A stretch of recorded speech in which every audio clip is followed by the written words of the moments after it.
Boa tarde, pessoal. Vocês perceberam ele me acelerando ali, tá? Que normalmente as palestras costumam demorar um pouquinho mais que o normal, então eles já ficam me acelerando, tá? É, tá, hoje, primeiramente, algumas informações para vocês terem uma ideia, né, de como eu cheguei até aqui a respeito dessa palestra. Tá? Eu sou formado em redes de computadores não há muito tempo, tá? Trabalho com informática desde os meus 14 anos, tá? Isso faz tempo. Tá? Eu trabalho mais com a parte de infraestrutura de redes e sistemas operacionais, principalmente Linux, tá? Mas também tenho um conhecimento intermediário, avançado em BSDs. Tá? Sou usuário Linux desde 1996. Comecei novinho, né? Não é que eu sou velho, não, é que eu comecei novo, tá? Principais distribuições Linux que eu trabalho: Slackware, Debian, CentOS, OpenSUSE. Porém, eu costumo dizer o seguinte: eu trabalho com Linux independente da distribuição. Sou militante de software livre. Eu já venho nessa caminhada de software livre desde praticamente que eu conheci isso, desde lá de 1996. A partir de 2013, eu conheci o grupo aqui em Curitiba, onde nós acabamos formando essa comunidade chamada Curitiba Livre, e de lá para cá a gente vem aí divulgando o software livre, levando o conhecimento de software livre em vários eventos diferentes, tá? Então, a comunidade Curitiba Livre, a gente costuma designar como um grupo de estudos, pois a gente está aí com várias pessoas de vários ambientes diferentes, profissionais de várias áreas com assuntos relacionados a software livre. A gente trabalha normalmente em Curitiba e região, tá? Onde a gente organiza os eventos, a gente trabalha levando essas informações. Trabalha, eu digo, vamos dizer aí, às vezes a gente diz trabalha, a pessoa entende como está ganhando com isso, mas normalmente não é isso. Tá? Nós fazemos esse trabalho todo de forma voluntária. Não existe uma empresa chamada Curitiba Livre, é um grupo de amigos, a gente está organizado em torno disso. Normalmente, as pessoas começam a partir de uma lista aberta de e-mails, onde depois a gente vai, então, chegar aí ao grupo organizador. Nós temos um grupo que a gente organiza realmente os eventos e vai agregando as pessoas conforme a necessidade de cada evento. Forma de participar: a melhor maneira de vocês acharem o caminho correto de participar é acessar o site do curitibalivre.org, e lá vocês vão ter essas informações de uma forma mais organizada, com mais calma de olhar, tá? Mas normalmente é a partir das listas de e-mail onde a gente começa a trocar informações a respeito. Até vocês viram, eu falei a respeito da pessoal me colocar para correr, vocês viram que tem um reloginho ali, tá? Que eu carrego já para eles não me baterem.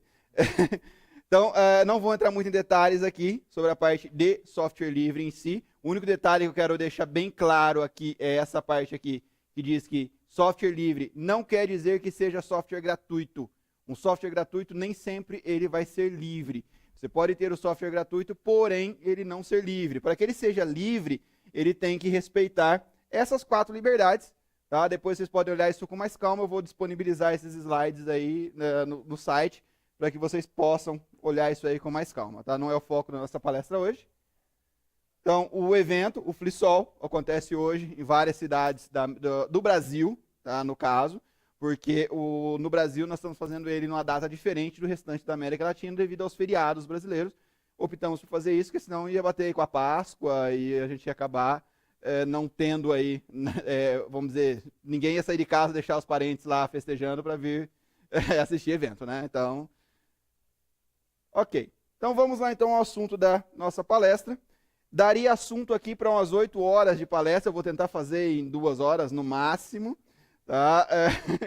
O pfSense é um firewall muito utilizado hoje. Tá? Eu já trabalho com pfSense desde 2009, eu já conhecia ele desde a época do Monowall, onde já tinha essa necessidade de um firewall que fosse fácil, tá, de se configurar ele. Até algum tempo atrás, eu trabalhei muitos anos, e até trabalho eventualmente, com firewall no Linux montado a partir de iptables. Tá? Você tinha que ir lá, você digita todo o código, aí você executa aquele script, baixa as funções, Então, não que seja algo difícil, tá? Ele apenas exige um pouquinho mais de empenho para vocês poderem trabalhar com o Firewall em linha de comando. Tá? Mas também não é nada muito difícil, não. No caso do pfSense, ele é uma junção de duas coisas. Um sistema operacional muito eficiente na parte de firewall, roteamento. Tá? Ele não é em Linux. Tá? Às vezes a pessoa confunde, é Linux o pfSense? Não. Ele é um outro sistema, que é um FreeBSD, no caso, tá? Ele é um dos sistemas em BSD, que com uma interface em PHP que permitiu aí, então, que ele ficasse muito fácil ser gerenciado. Existem outros também que têm essa facilidade, mas o pfSense atende a maioria dos casos. Tá? Então, a junção do FreeBSD com o PHP, tivemos aqui o pfSense.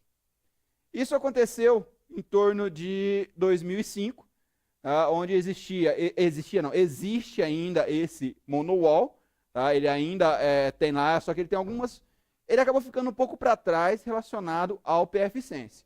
Tá? Então, em 2005, existia só o monowall, depois passou a existir o monowall e o pfSense.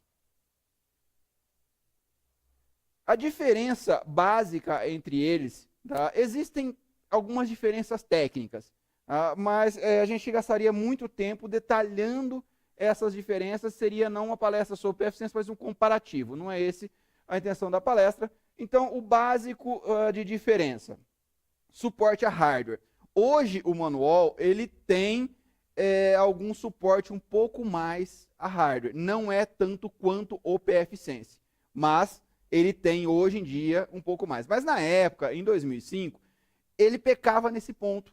Ele não deixava que você conseguisse instalar ele num PC, por exemplo. Você tinha que ter equipamentos específicos para instalar ele. Então, isso foi aí que surgiu o pfSense em cima dessa deficiência dele. Inclusive, as placas de rede eram um pouco difícil de você... Você colocava ele, às vezes, em um PC, só que você não conseguia instalar as placas de rede. Aí, depois disso, também as comunidades. A comunidade em torno do pfSense, talvez por essa facilidade de ele poder instalar em vários equipamentos, as comunidades onde você consegue informação a respeito dele, onde você troca conhecimento a respeito dele, são bem mais amplas do que do manual. Então, muita gente já ouviu falar, talvez, do pfSense, e pouquíssimas pessoas no Brasil usam o manual. Aqui eu tenho alguns concorrentes, para a gente ter uma ideia, mais ou menos. Tem o próprio manual, Brasil FW, um firewall bem interessante, feito em Linux, com uma interface legal. É quase que um FreeBSD para Linux, tá? Onde ele usa por baixo o Linux. Acho que aqui por estar escrito Brasil aí, né? Tá bem claro, né? Então, é o firewall desenvolvido por brasileiros em cima de um outro roteador, um sistema de roteador que existia anteriormente. O OPNSense. O OPNSense hoje o pessoal costuma dizer que é um fork. Pegaram o pfSense e deram uma ajeitada em algumas coisas e criaram o OPNSense. Mais ou menos o que o pfSense fez com o manual. Então, só que ele ainda está muito recente. Precisa amadurecer bastante para chegar ao nível do pfSense. Ele ainda é um pouco mais fácil de se usar. A interface dele é mais intuitiva do que do pfSense. Mas ele ainda peca em alguns detalhes. Tipo, ele não tem uma integração legal com alguns softwares, coisa do tipo. O pfSense permite, depois eu vou citar ali, você instalar vários softwares. O OPNSense, ele peca um pouquinho nisso ainda, mas eu creio que em breve será uma grande opção também. Eu andei estudando bastante ele há algum tempo e pecou nesse ponto. A parte de integração com outros programas ficou devendo. Aí aqui a gente tem alguns fechados, né, caso MikroTik, Checkpoint e Juniper, que são opções proprietárias ao pfSense. Aí vai falar, mas tem uma diferença em termos... o Juniper é muito eficiente, é muito bom, sim, ótimo. É melhor que o pfSense? Depende. Se você pegar o Juniper, normalmente ele vem em appliances prontos.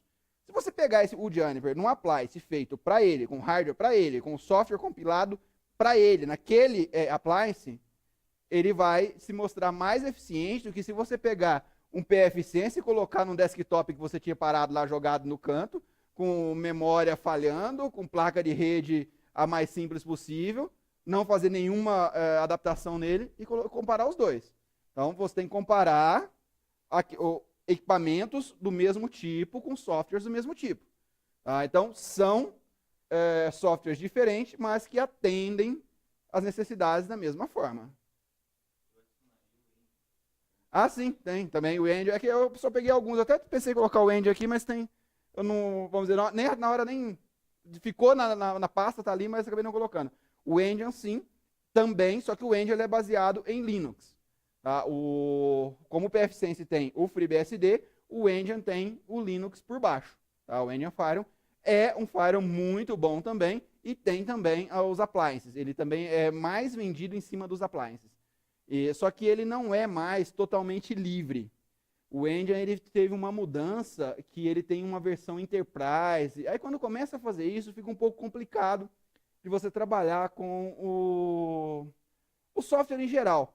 Tá? Alguns softwares eles partem para esse lado, abandonam um pouco a parte de software livre e depois isso fica um pouco complicado você trabalhar com ele. Porque você vai até certo ponto, mas dali para frente você tem que pagar. Tá? É o que não acontece com o pfSense. O pfSense ele é totalmente livre, ele é totalmente, você não é aquele negócio, você vai poder usar até 20 usuários, depois tem que pagar. Não, não é assim. Você tem opção de pagar alguma coisa no pfSense? Tem, você paga suporte.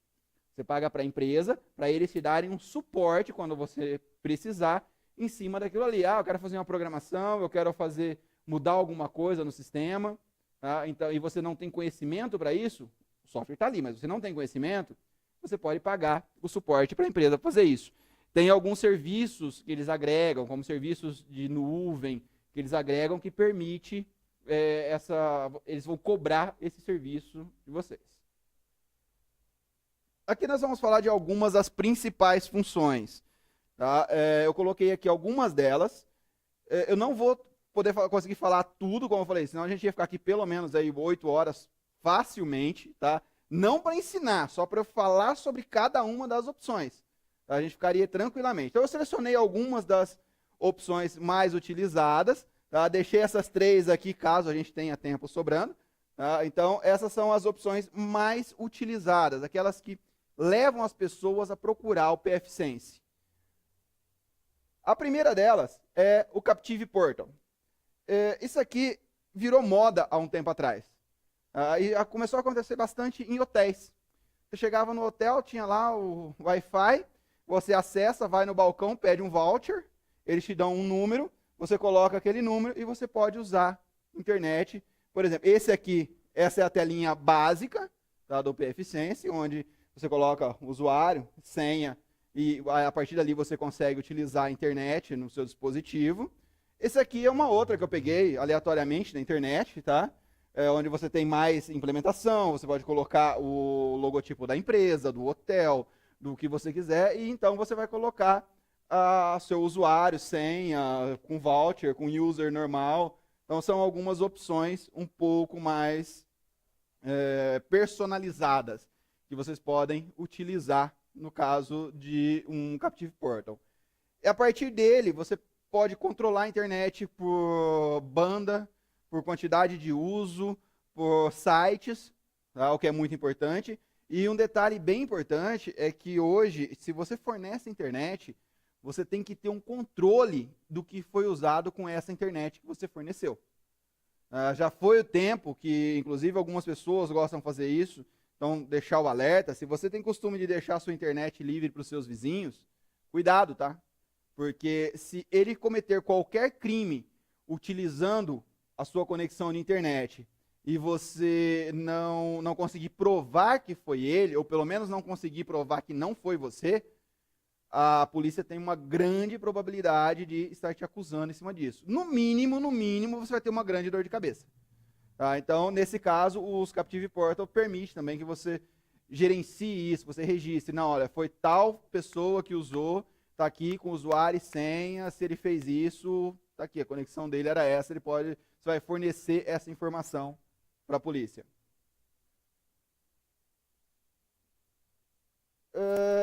Um detalhe bem importante agora, já entrando dentro do PFSense em si, tá? Aqui nós temos, eu coloquei algumas telas, tá? São telas de servidores que eu administro. Não adianta procurar que não vai achar nada aí de IP perdido por aí, tá? Que é o seguinte, a integração do PFSense, ela é a parte mais interessante. Quando você cria, por exemplo, uma regra num firewall normal, você vai colocar, você tem que criar, por exemplo, você vai compartilhar quando alguém tentar entrar numa determinada porta do seu servidor, quando bater naquela porta, você vai jogar ele para um outro servidor dentro da sua empresa, ou da sua rede, né?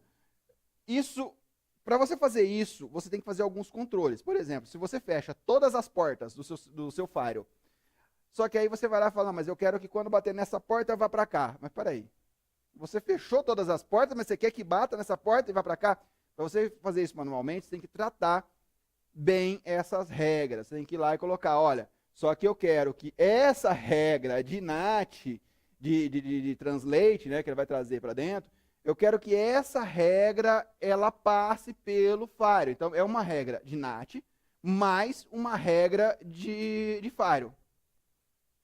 Então, o PFSense, quando você adiciona uma regra aqui, essa aqui já é uma outra tela, onde ele gerencia a tela de as rules, né, as regras de firewall. Ele já vem aqui e libera para você aquela porta. Então, essa integração do PFSense em todos os itens dentro do firewall é que é o mais interessante. Não é só o fato de você ter isso numa tela gráfica, mas a integração entre os comandos. Você coloca uma regra, ele vai automaticamente dar uma olhada no restante e fala, não, para essa regra funcionar, eu preciso mudar aqui, aqui, aqui, aqui. Ele vai e faz isso automaticamente para vocês. Tanto que às vezes você começa a procurar no file e fala, mas eu não mexi nisso aqui, como que está essa... Que regra é essa aqui? Aí você vai ver lá nos comentários, normalmente vem citando, tá, no campo de comentário, tá? Aqui no campo, vocês vão ver que tem um campo description, né? Ele já vem citando de qual regra foi criado aquilo ali. Então, essa parte é bastante importante. Tanto que a gente costuma fazer, às vezes, eu quero fazer uma manutenção no servidor, eu acesso ele via SSH, vou lá no firewall, digito lá pfctl, tá, um comando de linha para controlar o firewall do FreeBSD. Então, vou lá, dou um pfctl e altero a linha, a regra tal. Beleza, você alterou uma regra. E as outras regras que eram relacionadas a essa, você alterou? Então, isso tem sempre que tomar esse cuidado. Evitar fazer regras no PFSense de forma direta, dentro do sistema. Então, você deve sempre procurar fazer a partir da interface. Porque você vem aqui e apaga uma regra dessa aqui, automaticamente a gente apaga a outra daqui. Não só cria, mas ele apaga também. Então, evita que você tenha portas abertas de forma desnecessária no seu firewall. Um outro detalhe. Exatamente. Ela trata todas as dependências. Isso aqui é muito relevante. Então, você pode fazer via linha de comando? Pode. Tem como? Sim. Não é tão simples. Tá? O PF ele não é um firewall como o iptables, quem já viu o iptables. Porque o iptables, na verdade, ele é uma interface do NetFilter. Tá? Então, o iptables já é facilitado. O que trabalha mesmo é o NetFilter. Então, no caso do firewall do PFSense, esse firewall específico, o PF, ele é um pouco mais complicado de se lidar com ele. As regras dele são mais extensas. Tá? Mas sim, claro, vamos dizer, você consegue estudar isso e trabalhar. Só que não faça isso dentro de um sistema PFSense. É importante saber? Sim, porque às vezes dá um problema, você vai lá, abre todas as regras e você vai lendo regra a regra. Tá? Eu tive um problema há algum tempo no PFSense. Enquanto eu não imprimi todas as regras e li uma a uma, eu não conseguia identificar. Por quê? Porque você tendo as regras ali em lista, você tem uma facilidade talvez melhor do que se você ir procurando janela a janela. Então, cada um tem uma forma de trabalhar. Quem está acostumado com linha de comando, talvez tenha essa facilidade em localizar informação dentro de linhas de comando. Outro ponto muito relevante e que facilita muito a vida do administrador de um pfSense. Tá? Vocês viram aqui eu mudei um pouquinho até, né, a tela dele aqui. Peguei uma outra telinha para vocês terem uma ideia que ele muda a interface, ele tem um padrão, mas você consegue mudar, fica legalzinho. É a parte de aliases, né, ou aliases, onde você consegue dar um nome para um determinado item ou grupo de itens. Por exemplo, eu tenho um servidor e na matriz, por exemplo, e eu tenho várias filiais. Aí eu quero que todas as vezes que uma informação, eu quero liberar acesso para minhas filiais. Tá? Cada filial dessa, vamos ignorar a parte de VPN, essas coisas por enquanto, mas cada filial dessa tem um IP fixo. Então eu falo, olha, todas as vezes que vier uma informação da filial A, B, C, D, ele vai permitir determinado tipo de acesso. Mas aí, de repente, por qualquer motivo, muda-se lá um IP da filial B. Ok, aí eu tenho um monte de regras, eu tenho lá 20 regras que definiam as filiais. Puxa, agora eu tenho que procurar em todos os lugares onde estava esse IP e alterar esse IP. Isso a gente evita usando os alias. Onde nesse caso aqui, por exemplo, eu dei um exemplo aqui bem interessante. Normalmente o pessoal pede, quando você coloca um proxy, um firewall, pede-se para se bloquear acesso ao WhatsApp. Hoje, antigamente era MSN, agora o momento é bloquear o WhatsApp. O WhatsApp, ele tem uma honestidade um pouco além do normal da maioria dos serviços, que ele disponibiliza para você todos os IPs que ele usa. Você acessa o site do WhatsApp, /CIDR, você vai ver toda a lista de IPs que o WhatsApp usa. Ele já disponibiliza isso para quem quiser bloquear, bloqueie. Então, no caso, como que eu fiz aqui? Eu criei um alias chamado WhatsApp e coloquei aqui embaixo todos os IPs. É bem mais longa essa lista, tá? E aí eu falo o seguinte, eu vou lá e coloco bloqueio WhatsApp. Acabou. Eu não preciso definir que eu vou bloquear esse IP, esse IP, esse IP. Não, eu crio uma regra e bloqueio todo mundo. Se eu quiser liberar, eu quero liberar o WhatsApp só para diretoria. Beleza, eu vou lá, libera o WhatsApp, diretoria. Diretoria? Sim, eu crio um alias também dos computadores que são da diretoria. Falo que, no caso, eu estou citando só como se fosse IPs, tá? Estou falando de computadores, de hosts. Mas eu posso fazer por usuário também. Tá? No caso, usando o Captive Portal, por exemplo. Mas, nesse exemplo, então eu tenho lá 5 computadores da diretoria. Eu falo que aqueles computadores da diretoria, ou o celular do dono da empresa, do gerente, e alguém pode utilizar o WhatsApp. Então, vocês viram que usando o sistema de aliases, eu consegui fechar em uma palavra o WhatsApp, tá? E fechar em uma palavra diretoria. Por baixo disso, por isso que eu coloquei essa informação aqui, que quem conhece um pouco de programação, né, seria mais ou menos como se fosse uma variável. Então, eu tenho uma variável com vários valores. Eu me refiro a quem? Eu sempre me refiro à variável. No caso aqui, a variável WhatsApp, por exemplo. Então, essa é uma das grandes facilidades do pfSense, trabalhar com aliases. Outro serviço agregado ao pfSense, que faz dele aí vamos dizer, trabalhando um pouco mais na parte de roteador também, que o pfSense, o importante de entender dele é que ele não é só firewall, tá? Que a definição de firewall é aquele que protege daquilo que vem de fora. Mas ele tem vários serviços que ele presta dentro da rede também.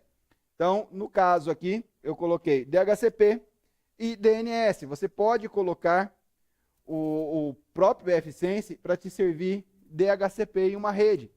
Tá? O que é o DHCP? Toda vez que a gente entra numa rede, você recebe um IP automático. E isso é feito a partir do DHCP. Se você não receber esse IP automático, você vai ter que configurar o IP na sua máquina.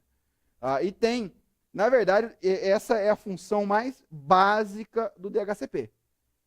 É fornecer IP mas ele fornece muito mais informações.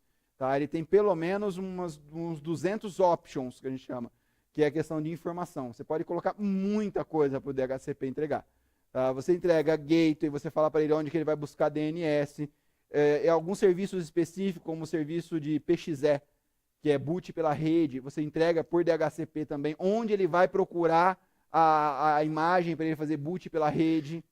Tá? Então tem muitos e muitos serviços que você pode trabalhar em cima desse sistema de DHCP dentro do pfSense. DNS. DNS é muito importante na hora de você organizar uma rede. Porque às vezes você fala assim, eu vou colocar um servidor, e esse servidor vai ter lá os meus arquivos. Vou colocar um servidor de arquivos.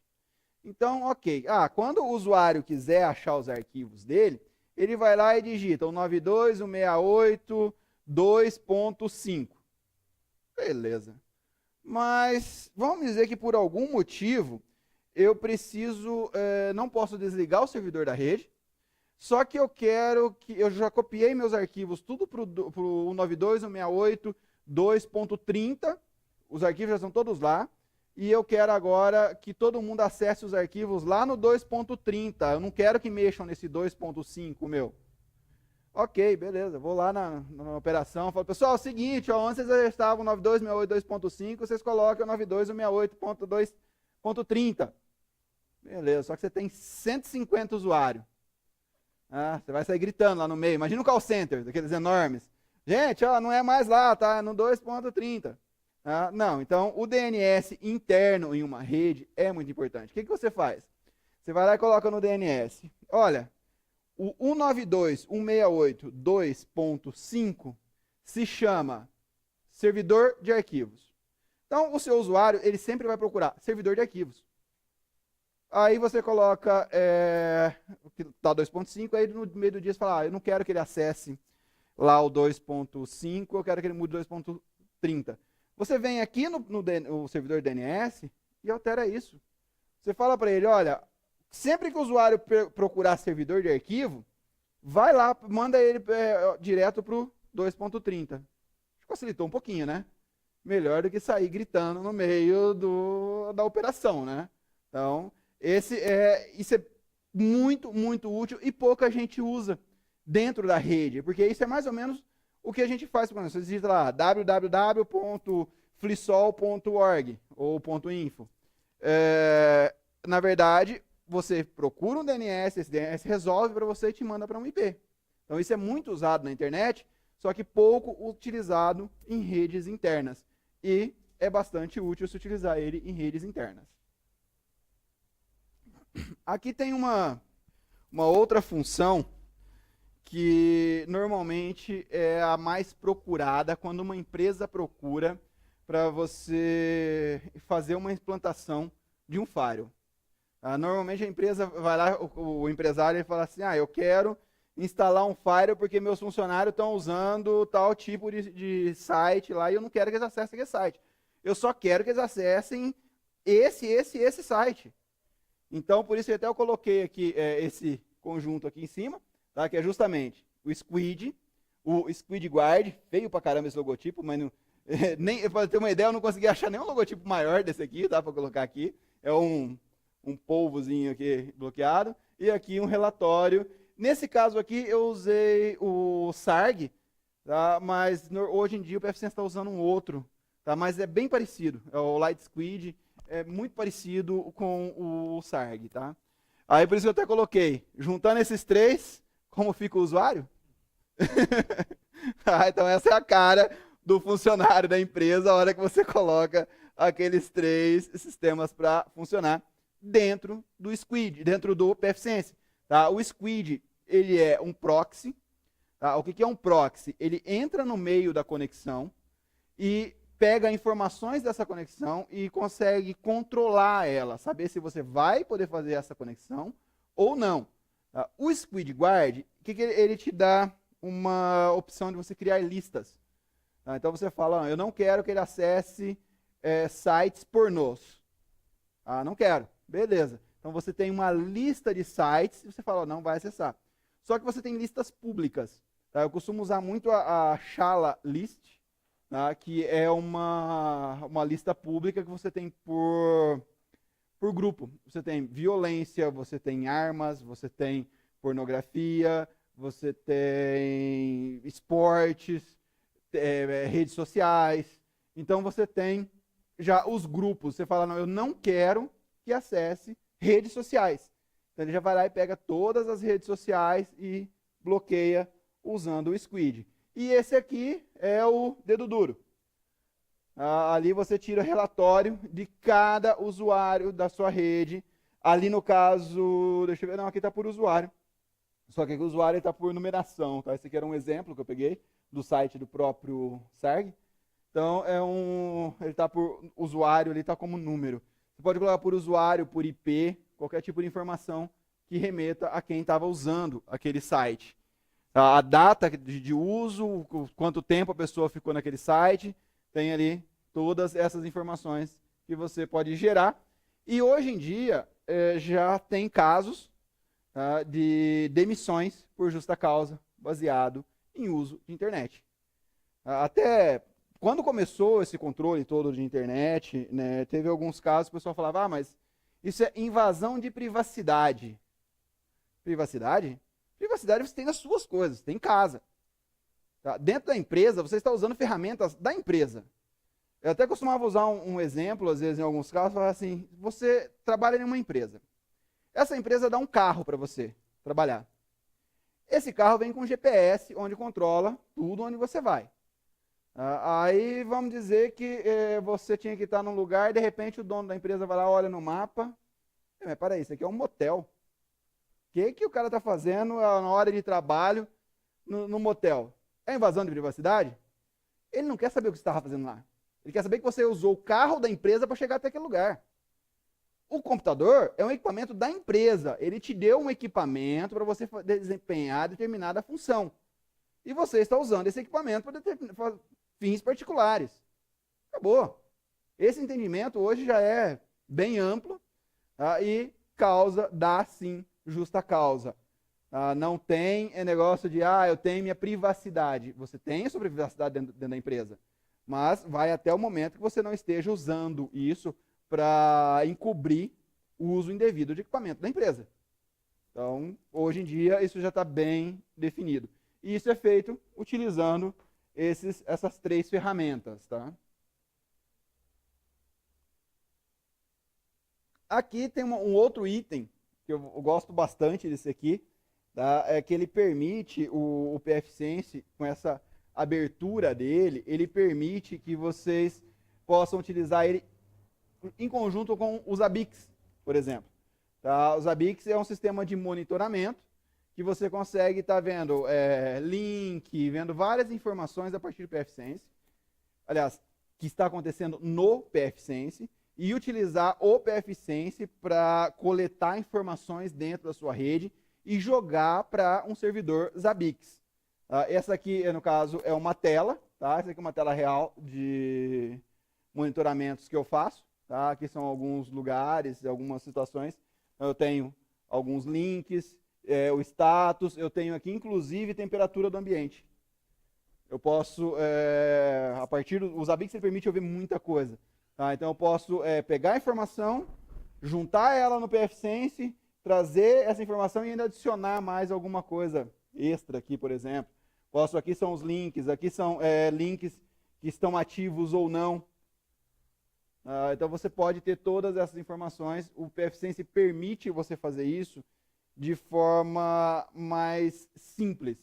Tá? Outros firewalls também permitem, mas talvez te dê um pouquinho mais de trabalho e você não consiga personalizar tanto. Você pode buscar a informação a partir de SNMP, por exemplo, dentro de alguns firewalls, mas talvez você não consiga tirar uma informação mais detalhada, tipo status do link em tal horário. Então talvez você não consiga esse nível de facilidade de você poder acessar as informações diretamente dentro do pfSense. O pfSense, ele tem a facilidade de você colocar ele em qualquer tipo de equipamento. Só que tem que se tomar um certo cuidado, que eu citei agora há pouco, até eu coloquei ali como não utilizar. O que seria, por exemplo, os appliances prontos, tá, de pfSense?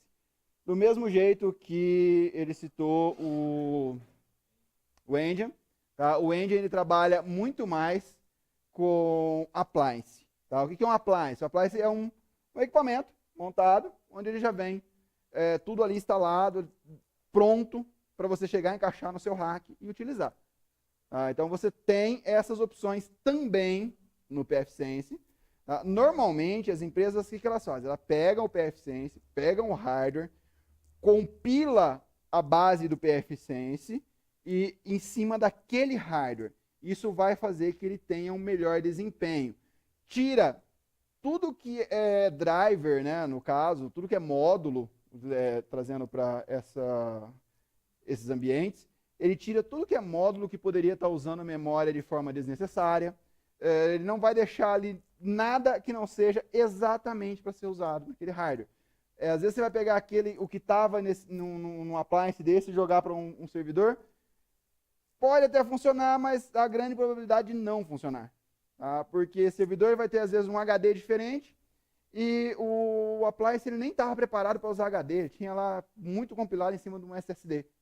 Então o pessoal vai tirando um monte de coisa e coloca só em cima de um appliance. Sim, rendimento melhor, com menor consumo de energia, com menor consumo de hardware, com hardware mais simples, em cima de um equipamento preparado para isso. No Brasil existem empresas, tá, que vendem esses appliances já prontos. Não é o que a maioria normalmente faz. Tá? A maioria o que faz? Compra um servidor, tá? Eu coloquei alguns modelos aqui, um exemplozinho aí de servidores Dell, mas qualquer outro servidores. Adiciona placas de rede e instala-se então o pfSense em cima desses equipamentos. O FreeBSD ele já foi menos compatível com hardware, do mesmo jeito que era o Linux. Né? O Linux, há alguns anos atrás, você não conseguia, às vezes, colocar ele em determinado tipo de computador. Hoje, raro o computador que você não consegue colocar, tá? Que você não tem um desempenho melhor até. O pfSense não é tão raro, tá? Mas já está aí bem amplo, com muito hardware compatível. Tá? O FreeBSD em si, ele melhorou bastante nessa parte como a gente está falando com software livre, né? Então, se você desenvolve um driver, um módulo para uma placa de rede que funciona no Linux, você vai lá, pega aquele módulo, faz pequenas alterações, em alguns casos, tem casos que nem precisa de alteração, compila ele para o FreeBSD, por exemplo, e você já tem ele funcionando no FreeBSD. Então, tem essa troca de informação em cima de software livre, é a grande vantagem. Tem placas que elas não permitem que você faça isso, elas trabalham com driver totalmente proprietário, aí vocês ficam dependentes do fabricante ter ou não o driver para aquele sistema operacional. Então vocês, eu posso usar ele com Windows, com Linux, com qualquer outro sistema operacional? Se ele for proprietário, depende só do fabricante. Se ele for aberto, for livre, normalmente o pessoal das comunidades, o pessoal com conhecimento em programação, vai pegar isso aí e converter então. Aqui eu coloquei já uma novidade, tá, no pfSense. O 2. Já está em desenvolvimento. Alguns casos o pessoal está até usando, tem versão alfa dele, e o pessoal está usando nos ambientes ARM. Não sei se alguém conhece aqui. Esse aqui parece-me ser não é um Raspberry. Ele está com 2 placas de rede. O Raspberry normalmente tem uma só. Não sei que tem algum outro modelo mais novo que tem 2 placas de rede. Esses equipamentos ARM, tá, de tecnologia ARM, estão pegando muito. Talvez vocês tenham ouvido falar do Arduino, tá, é um muito conhecido. E hoje o Raspberry é uma plaquinha desse tamanhozinho que tem funções ali dentro. Lógico, você não vai pegar essa plaquinha e achar que você vai usar ela como lugar do seu PC para rodar lá jogos de vários tipos e conseguir um desempenho enorme. Tudo tem o seu limite, né? A gente não vai também achar que vai pegar um Fusca. O Fusca é um carro, beleza, mas Ferrari é outro, né? Então, ambos são carros. Então, você tem algumas limitações, mas muitos casos ajuda bastante. E às vezes você quer algo específico, você consegue utilizando placas com processadores ARM, por exemplo. Então, o pfSense ele já está com quase pronto, já está em teste para a arquitetura ARM. E vai ser muito interessante porque você, por exemplo, você pega um modem da Vivo. Aí esse modem, às vezes, ele não te dá o que você quer. O que você faz? Você simplesmente espeta ele num pfSense ARM. Muitas vezes o ARM ele é energizado por USB. Você espeta ele em qualquer saidinha USB ou num carregador de celular. Tá? Você vai ter muito menos consumo de energia e vai conseguir, então, ter ali um Firezinho legal trabalhando em cima de um equipamento que custa, no Brasil, nesse nosso preço absurdo de equipamento, você vai pagar um Raspberry, por exemplo, prontinho, com case e tudo, uns R$250 mais ou menos você compra ele no Brasil. Se você for comprar isso fora, você vai pagar uns R$25. Mais ou menos essa proporção fora no Brasil, tá? Não chega a 25, não. Vamos dizer ali que uns R$40 você consegue achar assim. Tá? Então, tem já essa versão pronta. Aqui eu coloquei esse desenho.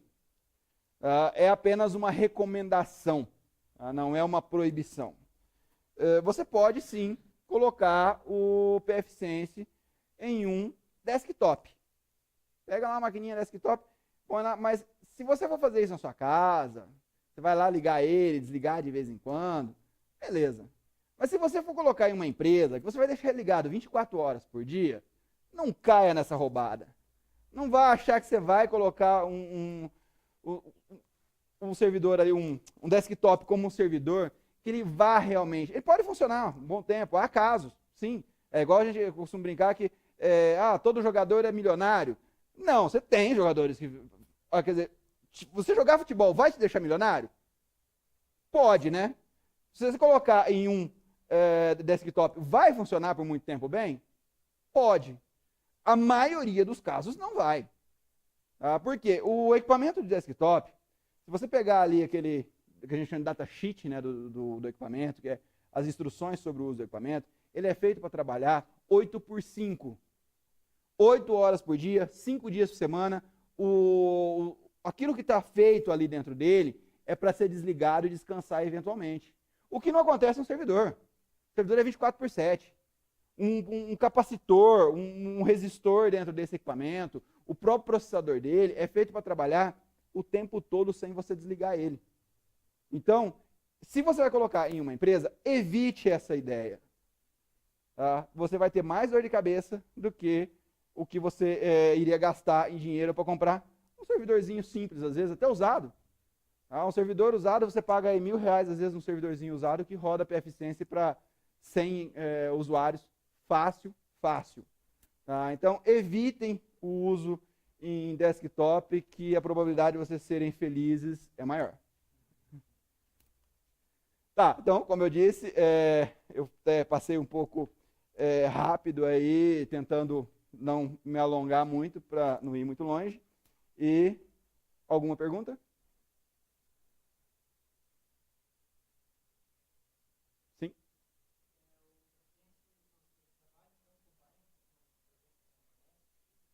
Não entendi a segunda parte que você falou.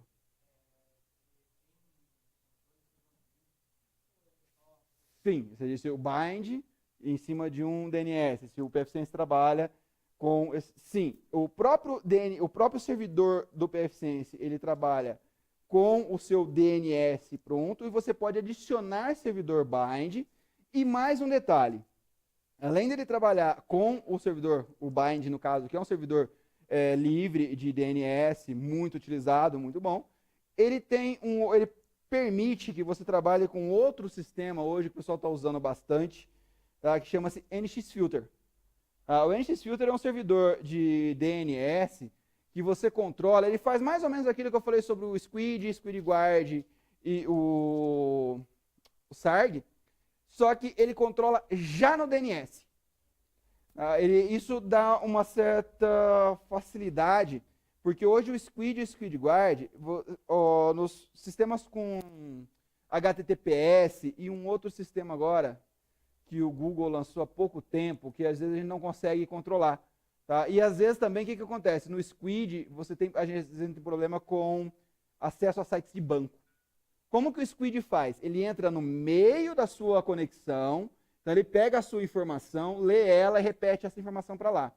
O HTTPS, ele dificulta essa leitura. Não fica impossível, tá? Mas ele dificulta. Então, o que acontece? O banco detecta que essa informação foi alterada. Então, ele te nega na hora. Ele fala, olha, esse não bate. Você abre lá e não, você não vai conseguir usar isso aqui. Usando o sistema, o NX Filter e alguns DNS, dá até para fazer isso no Bind, mas no NX Filter já vem pronto. Você fala, não, esse computador, quando ele perguntar o que é o www.globo.com, eu não vou responder para ele. O DNS não vai deixar ele passar. Então você já controla no DNS que aquela pessoa não pode fazer aquela requisição antes de ocorrer a conexão. Então isso é uma facilidade, é um detalhe bem importante. Se você colocando o servidor dentro da sua rede, você pode enganar até o próprio DNS. Um detalhe sobre o DNS. O servidor de DNS, você pode colocar assim, que suas máquinas só utilizam como servidor DNS o seu pfSense. Não adianta você ir lá e mudar o seu servidor de DNS para 8.8.8.8, que ele não vai funcionar. Porque você não sai da sua rede com o destino à porta 53, que é a porta do DNS. Você só pode consultar o seu pfSense. Aí você vai lá no seu servidor DNS do pfSense e coloca lá www.facebook.com.br, indicando para 192.168.1.2. Nesse 1.2 você coloca lá uma paginazinha, né? Então, quando a pessoa tentar acessar o Facebook, ele vai para aquela página que você criou. Normalmente é uma página de bloqueio, tá? Não é o né? Mas você tem ali uma página de bloqueio dizendo, olha, esse site não é permitido você acessar. Tá? Então, dá para fazer isso já no servidor DNS, utilizando de forma manual ou um sistema como o NX Filter, por exemplo. Mais algum detalhe?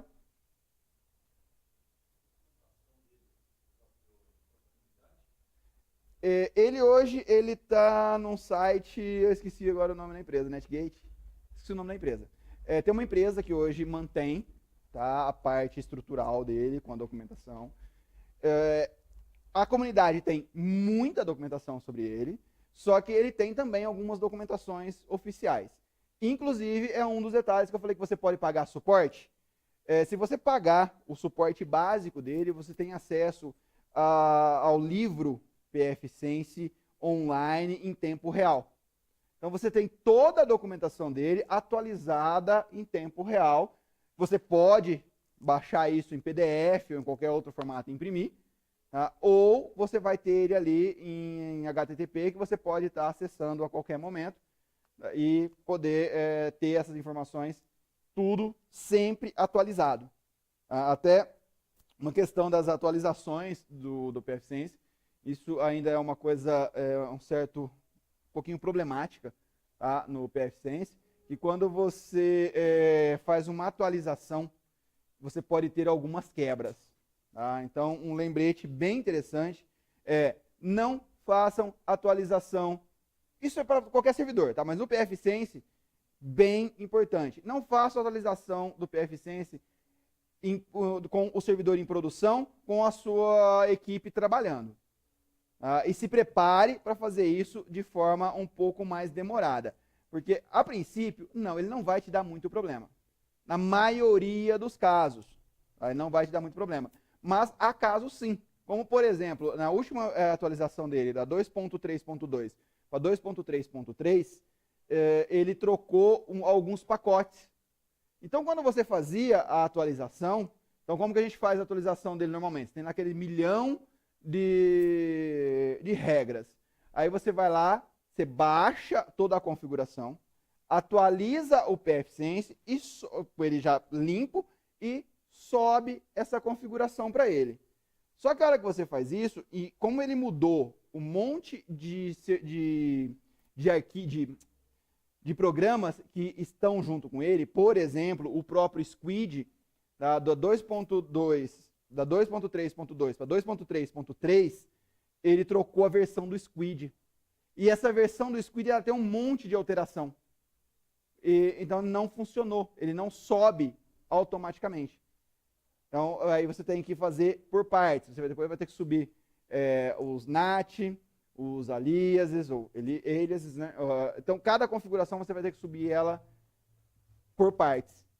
Antes da 2.3.0, da 2.2 até 2.3.2, eu nunca tive esse problema. Ela baixava a configuração, subia no outro, funcionava redondinho. Se você quisesse fazer uma atualização do pacote em si, você fazia depois daquela atualização separada. Então, essa versão especificamente, ela deu esse problema. Então, cuidado com a atualização de sistema. Deixa eu ver um detalhe aqui. Tá. Então, o que eu tinha falado aqui, 2 minutinhos, dá tempo. Situações importantes que o PFSense tem, a parte de QoS, tá? O O aqui é minúsculo, onde você tem, por exemplo, você tem um servidor de telefonia dentro da sua rede, que ele trabalha com telefonia IP conectado a algum servidor na internet. Você precisa fazer uma priorização desse servidor para ele passar pelo PFSense. Então você pode fazer isso diretamente, tem ferramentas prontas dentro do PFSense para você fazer isso.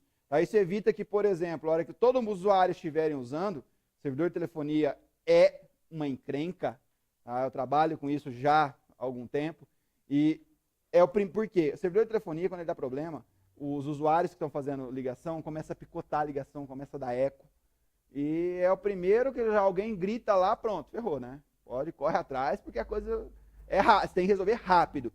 E você tem que ter priorização de voz trabalhando em cima do seu PFSense. Isso é muito importante. Ele tem um dashboardzinho, quando você abre o PFSense, a primeira tela do PFSense, você já pode deixar um dashboard ali, mostrando várias informações, vários programas diferentes. Mais ou menos como eu tinha colocado aquele ali dos Zabbix, mas você já pode ter essas informações dentro do próprio PFSense também. E você pode ter um dashboard para cada usuário. De repente você tem um usuário que ele da sua equipe, que ele precisa monitorar os links. Você já deixa o dashboard com os links. Você tem outro usuário que precisa monitorar o Squid. Você deixa ali com saber se o Squid está rodando, não está, coisas assim. Outro detalhe, multi-one.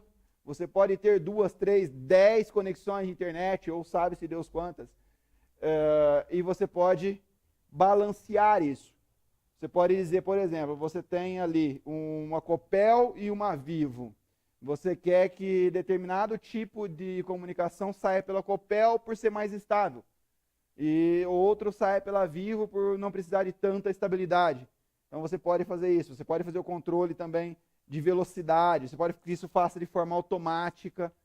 Existem vários recursos que fazem esse balance, né, o balanceamento de link. Você pode deixar link apenas de failover, né, onde quando um cair, o outro subir, e você receber uma mensagem, um e-mail dizendo que aquele link caiu.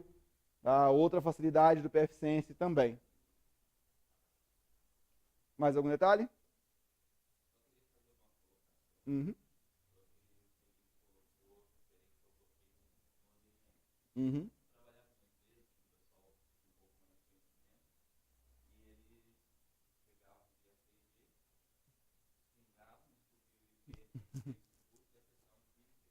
Uhum.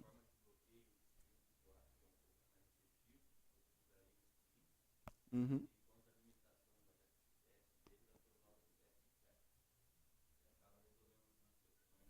Sim.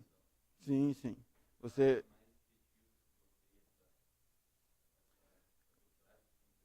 Então, mas aí, já o nosso bom PFSense já pensou nisso também.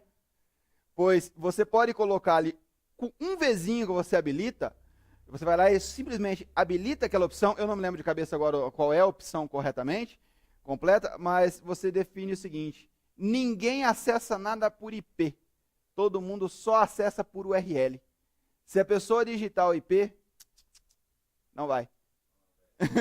Tá? Então isso já está previsto também no PFSense. Não adianta você lá pegar o IP do Facebook e digitar o IP para ele passar. Se você habilitar essa opção, não, ele não vai.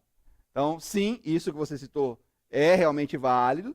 Tá? Na maioria dos casos, a pessoa não coloca esse bloqueio, tá? Porém, existe essa opção de você bloquear e não adianta digitar o IP. Tá? Ah, sim. Isso é, inclusive, outro dia eu descobri que a NET usa Squid. O sistema deles caiu e a tela que veio para mim quando eu tentei navegar, eu tenho NET em casa, a hora que eu tentei navegar apareceu a tela de bloqueio do Squid. O que é o cache? O cache você pega, deixa no seu servidor. Por exemplo, você tem lá 100 usuários que utilizam um determinado site. Tá? Existem sites de tipo específico de site, não vou entrar nesse detalhe, mas vamos dizer lá, você acessou o site da UOL, tá? Que é um site cheio de imagens, né? E aquela imagem ela muda, não é o tempo todo, ela mantém ali um certo tempo aquelas imagens no ar. Hã? Alguma coisa tá aguentando um pouquinho mais. Aí o que acontece? A hora que um usuário acessa, ele traz essas informações para o seu Squid, para o servidor, para o PFSense no caso. Quando os próximos usuários forem utilizar, ele não vai lá na internet buscar, ele só faz assim, o PFSense olha, essa imagem é igual a essa que eu tenho aqui, ele vai lá, olha, tá, então essa imagem. Então, isso economiza a banda de rede, você consegue entregar isso de forma mais rápida. Tá? Essa é a função original do Squid. O Squid foi criado, ele chama-se Squid Cache.